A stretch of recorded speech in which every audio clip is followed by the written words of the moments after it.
우리가 그 여름 품성 캠프에서 느헤미야 4장까지 그 매장마다 나오는 리더십의 원리를 저희들이 같이 말씀을 나눴습니다. 오늘은 그 다음 장인 느헤미야 5장입니다. 느헤미야 5장에서 있었던 일을 통해서 우리의 삶을 돌아보며 그때 함께 하시던 주님께서 우리에게도 어떻게 은혜를 함께 하고 계신지를 생각해 보기를 원합니다. 여러분들 우리가 삶을 살아가다 보면 어떤 걸 깨닫게 되냐면 우리의 가정이든 우리의 어떤 믿음의 공동체이든 아니면 뭐 사업체이든 외부의 위기가 올 수도 있지만 외부에서 위기가 올 수도 있지만 외부의 위기보다 내부의 위기가 더 어렵고 힘든 경우가 많습니다. 사실 느헤미야 4장까지는 외부의 그 위기가 많았거든요. 위협하고 적들이 위협하고 막 쳐들어오려고 하고 또 여러 가지 또 환경적인 어려움 그런 것들이 많았지만 이제 5장에서 내부의 위기가 발생을 합니다. 오늘 우리가 읽었지만 이 본문 말씀 느헤미야 5장은 외부의 적으로부터 위협에도 잘 대처하면서 일치 단계에서 성벽을 쌓아가던 이스라엘 백성들 사이에서 그 안에서 어떤 흉흉한 말이 돌기 시작했다고 말하고 있습니다. 3절을 보면 우리가 배가 고파서 곡식을 얻느라고 밭도 포도원도 집도 다 잡혔다. 뭐 이런 얘기가 나오거든요. 그러니까 곡식을 얻어서 먹고 살기 위해서 밭이나 포도원이나 집을 저당 잡혔다는 그런 얘기입니다. 또 4절에 보면 우리가 페르시아 왕에게 세금 낼 돈이 없어서 밭과 포도원을 잡히고 돈을 꾸어야만 했다. 이렇게 말을 해요.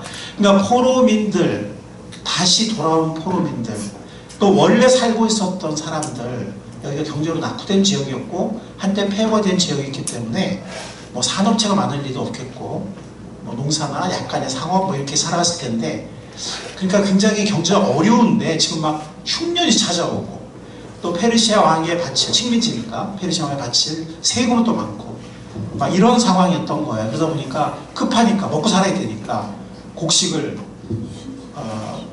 융통하기 위해서 막 뭘 저당 잡힌다든지 뭐 집이나 밭을, 아니면 세금 낼 돈을 또 없어가지고 세금 안 내면 또 큰일 나니까 막 이런 상황이 되었던 것 같습니다. 그리고 5절에 보면은 긴 탄식이 나와요. 5절에 보면 또 더러는 이렇게 탄식한다. 우리의 몸이라고 해서 유다의 동포들의 몸과 무엇이 다르냐? 우리의 자식이라고 해서 그들의 자식과 무엇이 다르단 말이냐? 그런데 우리가 아들, 딸을 종으로 팔아야 하다니, 우리의 딸 가운데는 벌써 노예가 된 아이들도 있는데 밭과 포도원이 다 남의 것이 되어서 우리는 어떻게 손을 쓸 수도 없다. 이 담보 중에는 더 이상 담보 잡힐 게 없으니까 밭, 포도원, 집 이미 저장을 모든 집이 그러지는 않았겠지만 그런 집들이 생긴 거예요. 하니까 이제는 자식을 담보로 잡힐 수밖에 없는 이런 상황까지 고대에 있었던 이제 일종의 관습이랄까 정말 어려울 때 상황이었죠. 그런데 그 딸들을 혹은 자녀들을 다시 되찾아오고 싶어도 밭과 포도원과 집을 이미 다 저장 잡혀서 어떻게 손을 쓸 수가 없다, 어떻게 할 수 있는 길이 없다 하는 것이 이 5절에 이 탄식이에요. 일부 이스라엘 백성들의 긴 탄식이었습니다. 즉 같은 결핵끼리 이자를 받고 돈놀이를 했다는 거예요. 그 이야기가 6절의 끝부분에 나오죠. 7절 중간쯤에 나오죠. 같은 결핵끼리 돈놀이를 했던 거예요. 그러니까 이자가 무섭잖아요. 이자가 막 눈덩이, 이자가 또 막 원금이 되고 막 눈덩이를 풀어가다 보니까 무서운 거죠. 나중에 집을 저당 잡혀야 돼요. 나중에 더 이상 없으니까 잔여까지 이런 일들이 생겼던 것입니다. 그리고 같은 민족끼리 아까 말씀드린 것처럼 담보물을 잡을 뿐만이 아니라 이자를 받고 돈을 빌려줬는데 그 담보물적인 직무를 읽었던 것처럼 부동산도 있었지만 자녀들을 담보로 잡는 경우도 있었다는 것입니다. 그래서 그 고통당하는 자들의 울부짖음과 탄식을 느헤미야가 듣게 되었습니다. 이게 지금 성벽을 쌓는 그 성벽이 52일 만에 완공됐다고 하는데, 물론 그 전부터 그런 관습이 느헤미야가 오기 전부터 계속 누적이 됐었던 것 같고, 이 느헤미야가 와서 성벽을 이제 50일 만에 쌓게 됐는데 그 와중에도 이런 관습, 이런 일들이, 이런 비극적인 현상이 지속됐던 것 같습니다. 느헤미야가 드디어 그 탄식을 듣게 됐어요. 그 원성을 듣게 됐습니다. 느헤미야는 막 너무 화가 났어요. 너무 화가 났습니다. 치밀어 오르는 분노를 참을 수 없었습니다. 그렇지만 느헤미야는 성급하게 행동하지 않았습니다.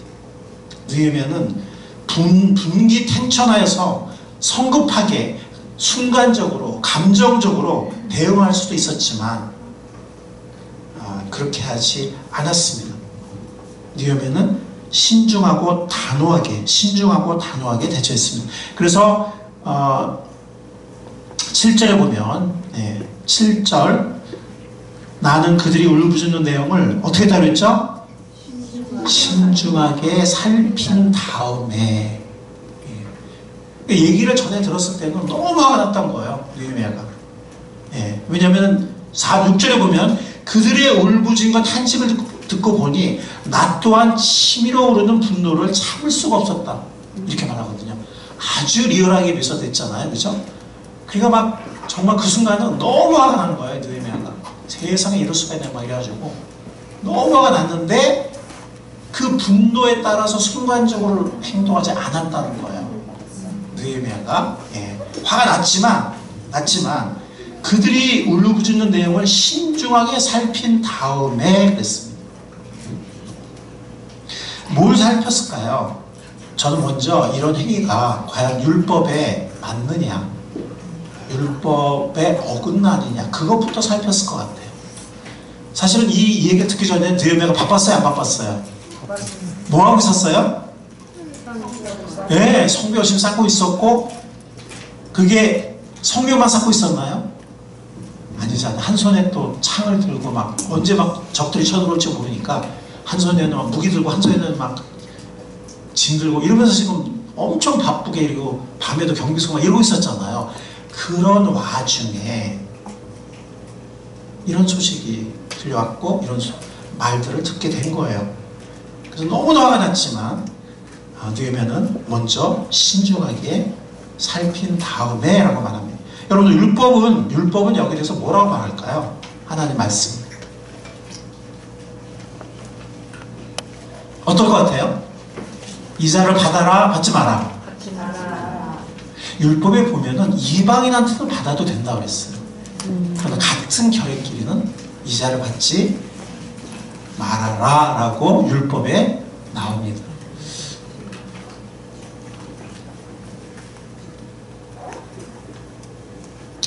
즉 출애굽기, 신명기도 있는데 시간상 두 군데만 잠깐 보겠는데, 하나님 말씀 출애굽기에 보면 25절 25절과 27절까지 여러분과 제가 한번 교독해 보겠습니다. 너희가 너희 가운데 가난하게 사는 나의 백성에게 돈을 구워 주었으면 너희는 그에게 빚쟁이처럼 재촉해서도 안 되고 이자를 받아도 안 된다. 너희가 정녕 너희 이웃에게서 겉옷을 담보로 잡거든 해가 지기 전에 그에게 돌려주어야 한다. 같이 하겠습니다. 그가 덮을 것이라고는 오직 그것뿐이다. 몸을 가릴 것이고는 그것밖에 없는데 그가 무엇을 덮고 자겠느냐. 그 하나님의 덮을 있으면 자유로운 마음을 들어주지 않을 수 없다. 자, 담보를 잡을 수는 있는데 언제까지 돌려주라고요? 그러니까 부동산은 사실 담보를 잡는 게 의미가 있어요, 없어요? 의미가 없는 거죠. 부동산을 잡아봤자 뭐 의미가 없는 거예요. 그러니까 거둬 같은 건 잡을 수 있지만 언제까지 돌려주나? 그날마다 돌려주라는 거예요. 네. 왜? 그들이 부르짖으면 자애로운 하나님, 여호와 하나님은 그거 들어주지 않을 수 없다라고 율법에 되어 있습니다. 지금 이스라엘 백성들 느헤미야 당시에 성벽 쌓기 전부터 계속됐던 관습인 것 같고 그 당시에도 진행되었던 그런 행위들은 율법을 불순종하는 행위였습니다. 자, 이번에는 레위기를 보도록 하겠는데요. 제가 39절 읽겠습니다. 너희 중에 사는 동족 가운데 누군가가 가난하게 되어서 너에게 종으로 팔려왔어도 너희는 그를 종 부리듯 해서는 안 된다. 풍물이나 음식 오주처럼 너희에게서 살도록 하여야 한다. 너희는 신년이 될 때까지만 그에게 일을 시켜라.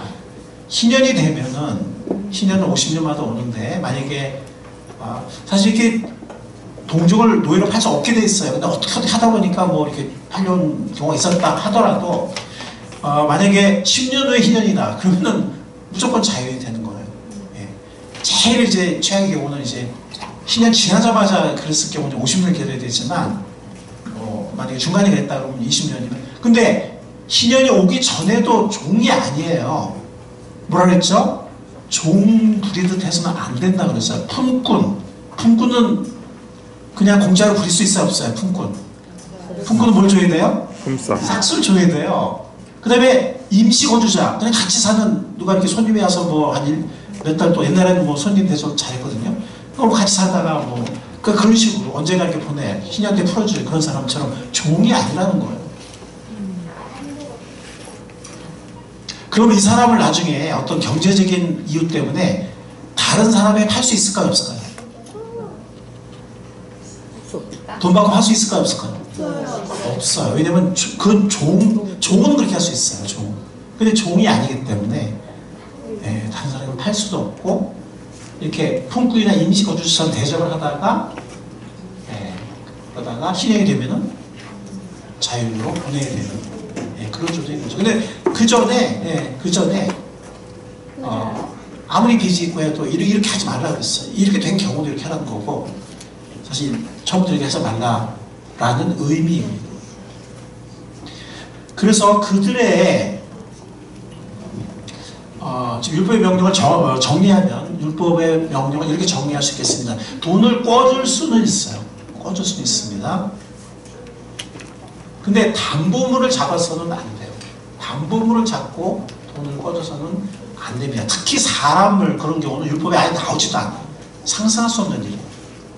이거는 이방인의 풍속을 아마 따라간 것 같아요. 두 번째로는 돈을 꿔줄 수 있지만 뭘 받지 마라? 이자를 받지 마라. 이자는 받아서는 안 된다. 요즘 말하면 무슨 대출이에요? 병원. 무슨 대출? 무이자 대출. 이거 엄청난 혜택인 거죠, 그죠? 무이자 대출. 그 다음에 세 번째는 빚을 갚지 못한다고 해서 동족을 노예로 삼지 말라. 품꾼이나 동거인으로 대접하라. 그들을 노예처럼 되팔아서는 안 된다. 이게 율법의 명령입니다. 지금 이 당시에 같은 이스라엘 백성들인데 지금 일부 좀 돈 있는 사람들이죠. 유력한 사람들. 그 사람들이 율법을 지금 명백하게 어기고 있는 겁니다. 자, 그래서 느헤미야가 어떻게 했습니까? 느헤미야는 더 이상 두고 볼 수가 없었습니다. 그래서 일단 물질적 여유가 있는 사람들이 이 사람들이 그래서 유력자들이라고 번역을 하기도 하는데 실제로 보면 누구를 불렀어요? 귀족들과 관리들. 아무래도 이 사람들이 힘도 있고 아마 재산도 있겠죠, 그렇죠? 귀족들과 관리들을 일단은 호통을 쳤어요. 근데 이건 호통마저 될 일이 아니기 때문에 구체적으로 어떤 해결책을 마련해야 되기 때문에 호통을 친 다음에 불러 모았습니다. 모든 귀족들과 관리들을 다 불러 모았습니다. 그래서 여기 보면 7절의 마지막에 보면은 이 문제를 다루어야 하겠기에 이게 호통만 친다고 이게 될 일이 아니고 구체적으로 어떤 해결책을 제시해야 되기 때문에 그들이 또 동의를 해야 되기 때문에 이 문제를 다뤄야 하겠기에 나는 뭘 열었다 그랬습니까? 대회를 열었다 그랬어요. 사람들을 불러모았다는 겁니다. 그러면서 느헤미야가 뭐라고 말하냐면 이 5장 8절부터 11절 제가 한번 읽어보겠습니다. 이런 거 제가 교독하죠. 8절부터 귀족들과 관리들에게 말하였다. 우리는 이방 사람들에게 팔려서 종이 된 유다인 동포를 애써 몸값을 치르고 데려왔어. 그런데 지금 당신들은 동포를 또 팔고 있어. 이제 우리들은 그들을 다시 사오라는 말이요. 이렇게 말했으나 그들 가운데 대답하는 사람이 아무도 없다. 그들에게도 할 말이 없을 것이다. 내가 말을 네, 9절 읽으세요. 당신들이 하는 것은 옳지 않습니다. 이방인 원수들에게 웃음거리가 되지 않으려거든 하나님을 두려워하면서 살아야 합니다. 지금 사방에 지금 이방인 원수들이 둘러싸고 있잖아요. 그렇죠? 호시탐탐 기회를 노리고 있잖아요. 근데 하나님의 성전이 이미 초래져 있고 하나님의 이 도성, 거룩한 성 예루살렘 성벽을 짓는다고 하면서 하나님의 거룩한 백성이라고 하면서 그런 소문이 새어나가면 아마 주위에는 모든 이방인 원수들이 아마 비웃을 것이다. 손가락질할 것이다. 지금 하나님의 이름이 조롱받는 것을 느헤미야는 두려워하고 있습니다. 10절 나도 나의 친척도 그리고 내 아랫사람들도 백성들에게 돈과 곡식을 꾸어주고 있습니다. 그러니까 이렇게 빌려주고 있었던 거예요. 예, 은혜로. 예, 어려운 사람들이 있으니까 제발 이제부터는 백성에서 이자 받는 것을 그만둡시다. 11절 그러니 당신들도 밭과 포도와 올리고밭과 집을 오늘 당장 다 돌려주십시오. 돈과 곡식과 새 포도주와 올리브의 기름을 부어주어서 받는 비싼 이자도 당장 돌려주십시오. 이 비싼 이자라고 번역을 했는데 개역개정에 보면은 100분의 1을 돌려보내라 그랬습니다. 그러니까 한 달에 1% 이자였던 것 같아요. 그럼 1년에 몇 프로죠? 1년에 12%의 이자로 이 돈놀이를 했던 것 같아요. 이자놀이를 했던 것 같아요. 근데 사실 이거는 약간 일반적으로 약간 산편인 그 당시에는. 왜냐면 페르시아 제국에 많은 민족들이 식민지들이 있었잖아요. 또 페르시아 본국도 있고.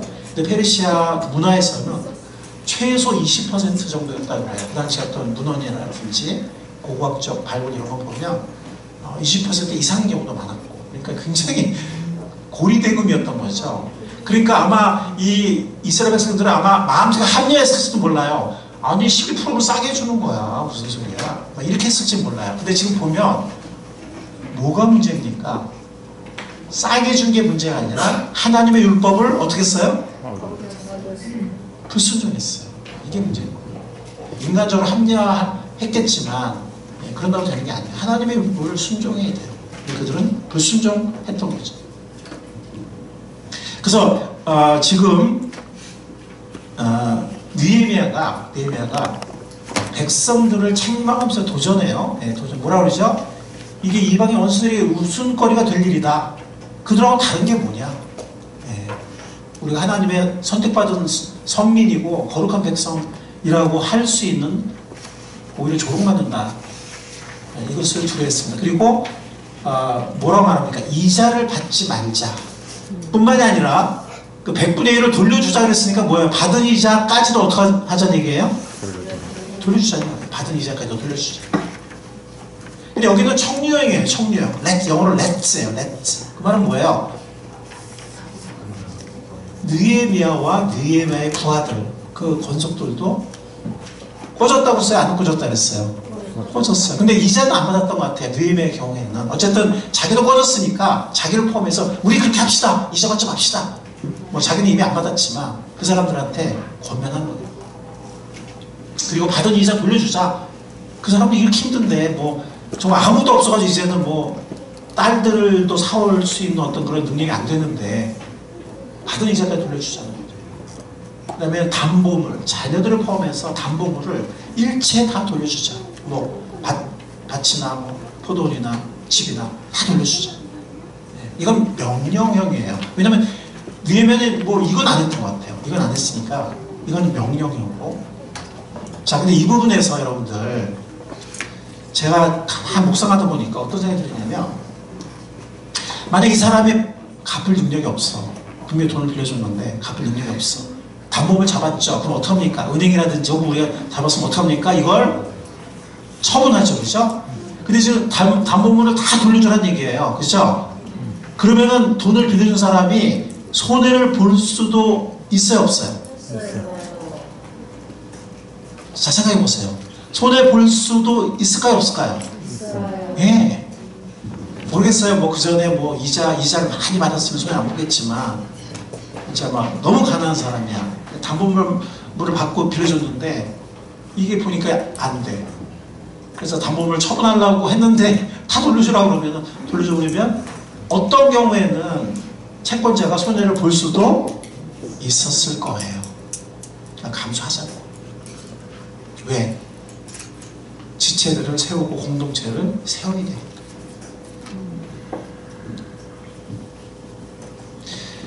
그래서 백성의 본이 되어야 했었던 위치에 있는 사람들이었잖아요. 귀족들과 관리되면 백성의 본이 되어야 돼요. 근데도 이런 부끄러운 일을 했기 때문에 느헤미야가 이것을 도전했을 때, 특히 이방인 원수들한테 조롱받을 거다, 그런 짓이다 이렇게 했을 때 마음에 매우 찔렸던 것 같아요. 마음에 찔렸던 것 같습니다. 그래서 그들이 어떻게 반응합니까? 그러겠다고 해요. 다 돌려주겠다. 그럼 아무도 안 받겠다고 말씀하신 대로 다 하겠다고 12절에 보면 그들이 응답을 합니다. 그러니까 느헤미야가 어떻게 해요? 알았어, 가서 그렇게 이렇게 하지 않았어요. 제사장을 불렀어요. 그 12절 13절 쭉 보세요. 그러면 제사장을 불러가지고 어떻게 했죠? 제사장을 불러가지고 서약을 하게 했어.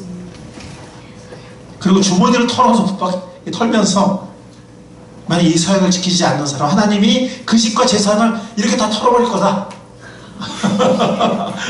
서약 예식까지 해요. 서약 의식까지. 서약서를 쓰게 하고 서약 의식을 행합니다. 다행히 마지막에 보면 백성이 약속을 지켰다 그랬어요, 안 지켰다 그랬어요? 네. 13절 끝에 보면 지켰다고 했습니다.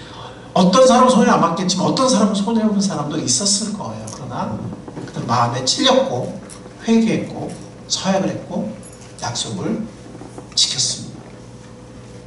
근데 여러분들, 아까 시간 관계상 제가 14절부터 19절을 읽지 않았지만 이 14절부터 19절을 어떤 분들은 따로 설교를 하시는데 제가 이걸 여기까지 같이 설교를 하겠습니다. 왜냐하면 이 14절부터 19절의 이야기는 뭐냐면 사실 느헤미야가 모본을 보이는 이야기예요. 사실 여기서 느헤미야가 처음으로 그 총독이라는 호칭이 여기 나와요. 14절에 보면은 나는 아닥사스다 왕 20년이면 처음으로 유다 땅으로 오던, 왕의 허락을 받고 유다 땅으로 오던 해예요. 유다 땅 총독으로 임명을 받아서 32년까지 12년 동안 총독으로 있었다. 12년 동안 예루살렘 머문 거예요. 물론 중간에 왔다 갔다 하면서 왕의 허락을 또 받고 또 왕 안부도 묻고 다시 오고 했겠지만 유다 땅 총독이란 말이 이 느헤미야에서 5장에서 처음으로 이런 용어가 쓰이거든요. 그 느헤미야가 단지 그냥 성벽 쌓기서 온 게 아니라 총독이었던 거예요. 그래서 뭐라 말하냐면은 15절에 보면 나보다 먼저 총독을 지낸 사람들은 어떻게 했냐, 페르시아에 낼 세금도 거뒀고 또 뭐라 그랬죠? 자기의 녹도 거뒀다. 그러니까 이 총독의 녹을, 이건 여기만 아니라 페르시아 제국에 많은 식민들이 있었잖아요. 많은 민족들이 있었는데 거기 모든 총독들이 다 그랬던 것 같아요. 페르시아 정부에 의해서 녹을 받은 게, 녹이 뭐예요? 월급이라든지 뭐 일체, 그죠? 뭐 연금까지 포함해서 그거잖아요. 그거를 페르시아 정부한테 받은 게 아니라 어떻게 한 거예요? 그 지역의 주민들한테 그것까지 거둔 거예요. 그러니까 중앙정부에 보낸 세금도 걷고 또 각 총독들이 자기가 거기 자기 녹을 거기 주민들에게 또 걷고 이렇게 했던 거예요. 그게 15조예요. 그런데 느헤미야는 세금은 뭐 걷어서 보냈어요. 그거는 뭐 페르시아 모든 제국에서 그렇게 법으로 되어 있는 거니까. 그런데 자기의 녹은 거뒀을까요? 안 거뒀을까요? 거뒀을까요? 안 거뒀을까요? 거두지 않았어요. 뿐만이 아니라 매일 150명이 같이 먹었대요. 이 50일 동안 이 성벽을 지을 동안에 매일 150명이 여러분 읽어보시면 나와요. 예. 그래서 17절 이후에 보면 150명 이상, 관리만 150명이니까 뭐 이렇게 다른 게스트까지 치면은 150명 플러스 알파인데, 그 사람들이 먹기 위해서 하루에 황소 한 마리와 기름진 양 6마리와 날진 승도 여러 마리를 잡아야 됐다 그랬는데, 이거를 누가 냈냐면 느헤미야가 냈어요. 그러니까 이중으로 희생한 거예요. 녹도 안 먹고. 네. 왜? 백성들의 부담이 너무 커. 세금도 내야 되고, 이렇게 나와서 일도 해야 되고. 그러니까 이 느헤미야 사랑이 많은 사람이었던 거예요. 그걸 보니까 정말 어떤 그런 마음이, 안타까운 마음과 사랑하는 마음이 생긴 거예요. 자기가 희생한 거예요. 녹도 거두지 않고, 또 150 플러스 그 사람들이 매일 그 같이 먹는, 그것까지도 자기가. 왕의 대신이었기 때문에 어느 정도 재산인지는 모르겠지만, 어쨌든 부자들이라고 뭐 여러분들 다 후합니까? 그러지 않잖아요.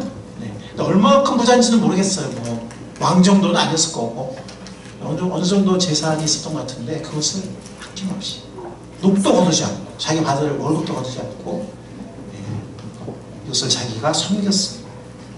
자, 여기 보면 18절 마지막에 보면 그런 말이 나와요. 그런데 내가 총독으로서 마땅히 받아야 할 녹까지 요구했다면 백성이 얼마나 큰 짐이 되었겠는가. 백성들을 불쌍히 여겼던 것입니다. 그래서 19절 다 같이 읽어보겠습니다. 19절 시작. 나의 하나님, 내가 이 백성을 위해 하는 모든 일을 기억하시고 은혜를 베풀어 주십시오. 하나님을 바라봤어요. 사람과 따지는 게 아니라, 너 사람과 계산하고, 너 나한테 이렇게 했지, 너도 한번 당해봐, 뭐 이렇게 소심한 목소리 한다든지, 아니면 사람끼리 너 했으니까 너도 갚아, 이렇게 한 게 아니라 하나님을 바라봐요. 살아계신 하나님, 다 보고 계시죠? 하나님 살아계시죠? 하나님을 바라보는 것입니다. 그래서 16절에 보면은, 16절 읽겠습니다. 시작. 나는 성벽 쌓는 일에만 힘을 기울였다. 내 아라스 사람들도 뜻을 모아서 성벽 쌓는 일에만 마음을 썼다. 그렇다고 내가 밭대기를 모은 것도 아니다. 이 말은 뭐냐면, 그 전에 총독들이나 그 부하들은 이 녹도 얻었을 뿐만 아니라 부동산도 챙겼다는 얘기예요. 밭대기 같은 거. 지금 느헤미야는 일체하지 않고 오히려 자기 재산을 가지고, 뭐 녹을 안 받으니까 자기 생활비 계속 써야 되겠죠. 자기 재산이죠, 그죠? 뿐만 아니라 이렇게 많은 사람을 먹인 일을 자원해서 섬겼습니다. 자, 이 앞에 보면은 이 채권자들, 이 귀족들과 관리들이 기꺼이 그러겠습니다 그러잖아요, 그죠? 이게 쉬웠을까요? 아니면 쉽지 않았을까요? 쉽지 않죠. 사람들 경쟁이 예민하잖아요. 그런데 그들이 순순히, 물론 마음이 찔린 것도 있지만, 율법을 어기고 찔린 것도 있지만, 이렇게 순순히 했던 것은 느헤미야의 모본의 도전과 감명을 받았기 때문이라고 생각하지 않으십니까? 그럴까요, 안 그럴까요? 그럴까요, 안 그럴까요? 다 알잖아요. 그 전에 총독들은 확 다르잖아. 그 전에 총독들은 녹까지 걷었는데 안 걷잖아. 그죠? 그리고 자기 재산세 먹이잖아. 밭대기도 안 먹이잖아. 그 전에 총독들이 있었기 때문에. 알까요, 모를까요? 아니, 알아요, 몰라요? 알죠. 느헤미야의 이런 희생적인 본을 너무 잘 알고 있기 때문에 느헤미야의 리더십이 강력한 거예요. 이렇게 합시다 했을 때 그게 힘이 있는 거예요. 백성들이 받아들이는 거예요. 왜요? 본을 보이니까. 자기 희생하면서. 우리 어린이들, 여러분들이 리더가 되고 싶고 리더십 행사하려면 어떻게 하는지 알겠죠? 알겠어요? 네. 여러분들이 본을 보이면 돼요. 때로는 여러분들 용돈 같은 거 가지고, 어떤 때는 이거 내 건데 뭐 너 얼마 쓰니까 나 얼마고 너 딱 이렇게 뭐 이렇게, 어떤 때는 막 내야 되는데 살짝 안 내고 이럴 수도 있겠지만, 여러분들이 용돈을 뭐 필요하다 생각이 되면, 지금 필요하다 생각되면 누굴 위해서 이렇게 쓸 수도 있고, 베풀어 줄 수도 있고, 그럼 여러분들의 리더십이 더 생기는 거예요. 사람들의 마음이 여러분을 향해서 더 열리고 여러분들을 더 신뢰하고 여러분들의 영향력이 더 커지는 거예요. 우리 어른들 마찬가지죠? 아멘. 우리 어른들 마찬가지죠? 아멘. 네, 원리는 똑같습니다. 아이나 어른. 여러분들 지금 느헤미야는 지금 이런 모본을 보이고 있는데 여기 보면 15절에 보면은 이렇게 한 것이 하나님을 경외했기 때문이다 이렇게 말해요. 아멘. 이 느헤미야 참 놀라운 게 뭐냐면 예루살렘의 황폐한 소식을 듣고 며칠 동안 울잖아요. 며칠 운 다음에 3개월을 기도를 하는데, 그러니까 며칠 동안 울면서 금식 기도를 한 다음에 3개월을 계속 기도하는데 마지막 왕이 물어봤을 때, 페르시아에서 왕이 먼저 물어봐야 돼. 먼저 말을 걸면은 큰일 나. 왕이 안색으로 물어봤을 때 그 순간에 또 기도해. 하늘의 하나님께 기도하고 왕에게 부탁해요. 놀랍게 왕이 들어줍니다. 그 전에 성벽 건설 한번 막았던 왕이죠. 예루살렘 성벽 건설 한번 막았던 똑같은 왕이에요. 예. 그런데 느헤미야 부탁했을 때는 들어줄 뿐만 아니라 막 호위병도 내주고 막 제목 나무 다 내주고 막 이렇게 하거든요. 근데 그 부탁이 바로 전에 하늘의 하나님께 쏜살같이 또 기도를 해요. 지금 보세요. 하늘의 하나님, 제가 백성들을 생각해서 한 이 모든 것을 기억하옵소서, 기억해 주십시오. 늘 하나님 바라봅니다. 몇 가지 고찰과 적용을 생각해 보도록 하겠습니다. 그 다음에 아까 하나님 경외한 거랑 백성을 불쌍히 여기는, 백성의 부관심이 중요했기 때문에 백성을 불쌍히, 이 두 가지 마음이 있었습니다. 자, 몇 가지 우리가 고찰과 적용을 생각해 보도록 하겠습니다. 먼저 로마서 13장 8절의 의미예요. 여러분들이 오늘 이것만 깨달아도 여러분들 굉장히 중요한 걸 깨달은 겁니다. 어떤 분들은 그래요. 성경은 사랑의 비대에는 아무 짓도 지지 말라고 했으니까 저 안 빌려줄래요.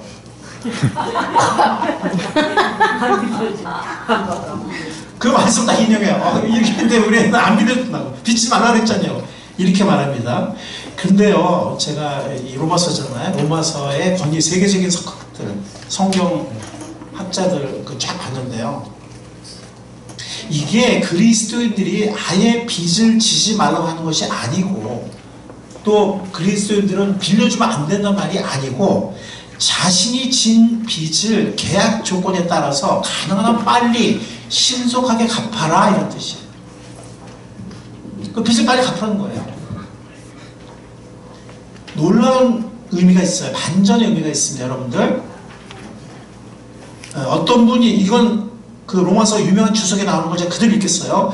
모든 빚을 다 갚아야 한다. 그러나 아무리 갚아도 항상 남는 빚이 있다. 그것은 바로 사랑의 빚이다. 그러니까 사랑의 빚은 갚는다고 갚아질 수 있는 게 아니라는 거예요. 평생 갚아도 계속 우리는 사랑의 빚진 자로 갚아야 된다는 거. 그러나 물질적인 빚은 갚을 수 있는 거니까 가능한 빨리 갚아라. 이런 뜻이라는 겁니다. 이해 가세요? 네. 그런 뜻이에요. 예. 지금 보면 느헤미야도 지금 꽂았어요, 안 꽂았어요? 꽂았습니다. 그러나 이자를 받지 않아요. 즉 경제적인 행위로 생각하는 게 아니라 자비의 행위로 이웃을, 동포들을 도와주는 거예요. 때로는 우리가 돈을 좀 융통해 줘야 되는 경우가 있습니다. 오늘 본문의 느헤미야도 필요한 사람들에게 융통을 해주었습니다. 그러나 이자는 받지 않았어요. 저도 사실 이렇게 우리 교회 성도들도 있고 또 뭐 친척이도 이렇게 그렇게 한 경우가 있었는데, 몇 번 있었는데 다행히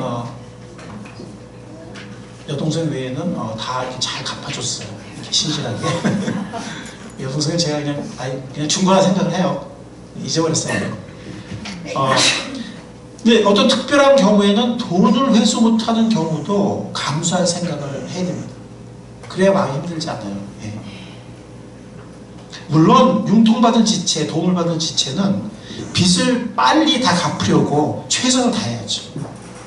예, 그래서 그렇게 해주신 것을 제가 굉장히 고맙게 생각합니다. 근데 어쨌든 우리는 그런 마음으로 이자를 받지 않고 만약의 경우, 어떤 특별한 경우에는 못 받을 수 있다. 이런 마음으로 지체를 격려하고 공동체를 세우는 것이 은혜스럽고 복된 모습이라는 겁니다. 아멘. 주님이 기뻐하시는 모습입니다. 아멘. 네.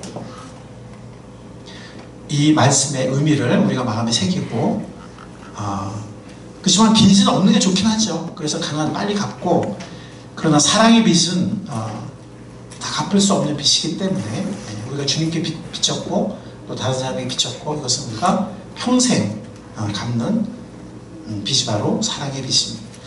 자, 두 번째, 구약의 율법.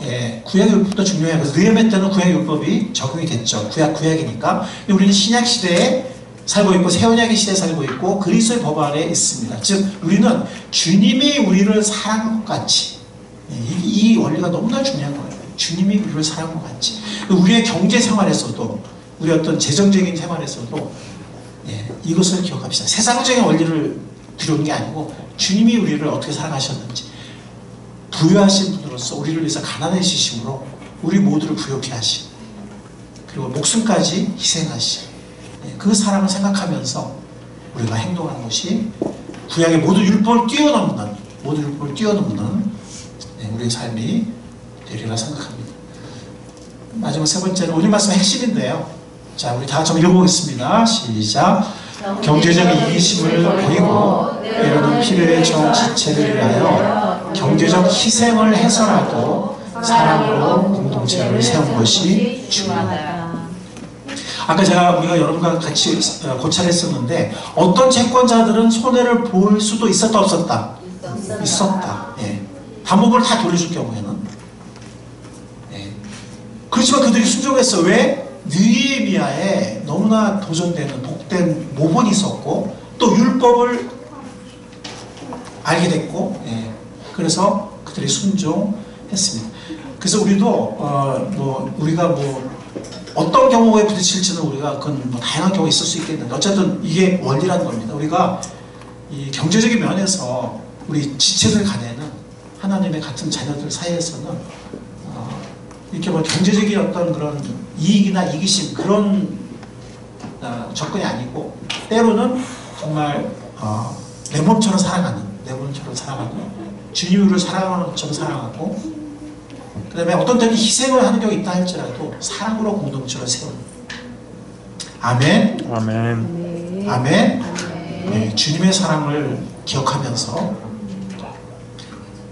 사랑으로 공동체를 세우는 우리가 될 수 있기를 간절히 바랍니다. 아멘.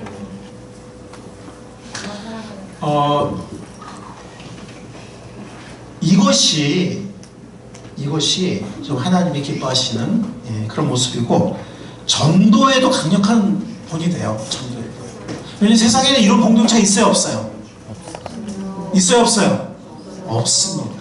우리 아이들 사이에 그런 일이 생긴다면, 또 우리 어른들 사이에 그런 거를 우리 이웃이 보게 된다면, 이런 사람들이 있네? 이런 관계가 있네? 그럴까요, 안 그럴까요? 지금 이 백성들도 이방인에게 조롱받을 수 있는 그런 위치에서 이방인들이 깜짝 놀라는 그런 위치로 올라갔잖아요. 맞습니까?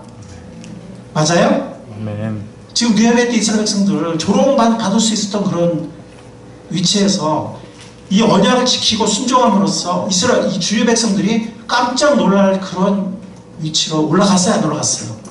올라갔습니다. 우리 가운데 이런 행동들이 나타날 때 우리가 말의 증거도 중요하지만 우리의 삶으로 세상 사람들에게, 주위 사람들에게 강력한 증거를 제공할 줄 믿습니다. 아멘. 자, 이번에 리더십을 공부해왔기 때문에 이 리더십 원리 제가 잠깐 보고 마치도록 하겠습니다. 자, 그렇다면 리더십 원리는 어떤 게 있냐? 오늘 말씀에서 느헤미야를 생각해 보겠습니다. 먼저 느헤미야는 뭘 보였죠? 이게 참 무서운 겁니다. 본을 보였습니다.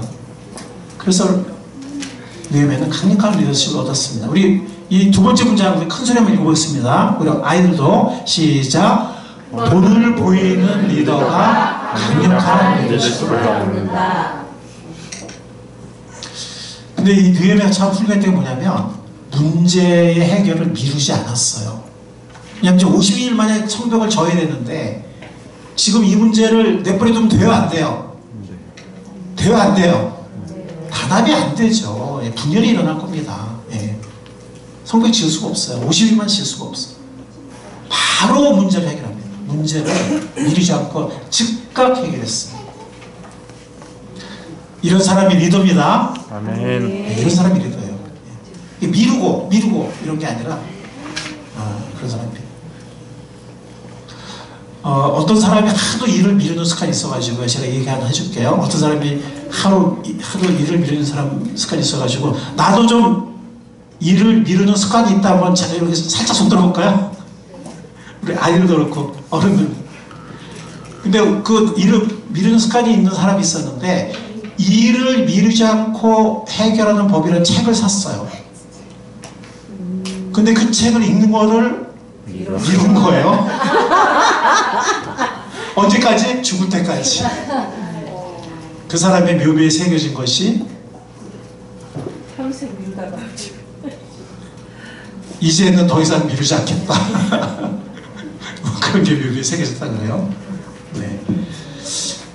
이렇게 문제를 미루지 않고 즉각 해결한 사람이 느헤미야였습니다. 그래서 차질 없이 50일만 성벽 완성했어요. 이렇게 주도권을 지는 사람이 리더입니다. 그리고 요거는 뭐 한 가지 지혜인데 사람들이 어떤 마음의 결정을 말했을 때 즉각 회개하게 하되 공적인 고백을 하도록 서약식을 했잖아요. 네. 이것도 리더십의 느헤미야의 어떤 지혜로운 리더십의 한 부분이었던 것 같습니다. 우리가 이 5장에서 배울 수 있는 이러한 리더십 원리를 우리 어른들도 아이들도 마음에 새겼으면 좋겠습니다. 아멘. 우리에게 사랑과 희생의 이론이 아니라 살아있는 본을 보여주신 주 예수님 감사합니다. 아멘. 주님을 위해 사랑하신 것처럼 우리도 사랑과 희생의 본을 이 경제적인 면에서도 보일 수 있는 우리가 될 수 있기를 간절히 소원합니다. 아멘. 기도하고 메시지를 마치겠습니다. 하나님, 오늘 말씀에서 살아있는 본을 배울 수 있도록 인도해 주셔서 감사합니다. 아멘. 주님께서 우리에게 희생과 섬김과 사랑에 살아있는 본을 보여주셔서 얼마나 감사한지 모르겠습니다. 우리가 평생 그 은혜 가운데 풍성히 누리며 거하고 있습니다. 아멘. 우리도 사랑받은 자녀로서 우리의 지체들에게 또 이웃들에게 우리의 세상 사람들에게 사랑을 베풀 수 있는, 때로는 손해보더라도 물질적으로 섬길 수 있는, 그리고 세상과 다른 하나님의 자녀의 모습을 보여줄 수 있는 우리가 될 수 있도록 주님 인도하시고 우리의 삶을 사용하시고 축복해 주옵소서. 아멘. 감사하신 예수 이름으로 기도했사옵나이다. 아멘.